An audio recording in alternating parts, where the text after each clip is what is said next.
সকাল মাছ রান্না করতে গিয়ে দেখলাম যে ধনেপাতা নেই বাসায়। তো এখন একদম হাতে সময় কম, তাই ভাবলাম এই যে আমার বারান্দায়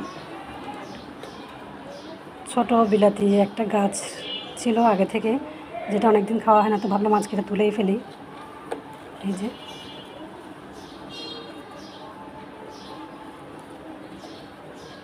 এটা দিয়ে আজকে চালিয়ে দিব। আর এরকম গাছ থেকে কিন্তু ধনেপাতা দিলে এটা সাধারণ আমার মনে হয় বেশি হবে। তো আজকে এগুলো দিয়ে এখন কাজ সেরে নিব। এই তো ধনেপাতা কেটে নিলাম, এখন দিয়ে দিচ্ছি। মাশাআল্লাহ, নিজের গাছের ধনেপাতা, এটা অল্প হলেও এটা অনেক মজা। এই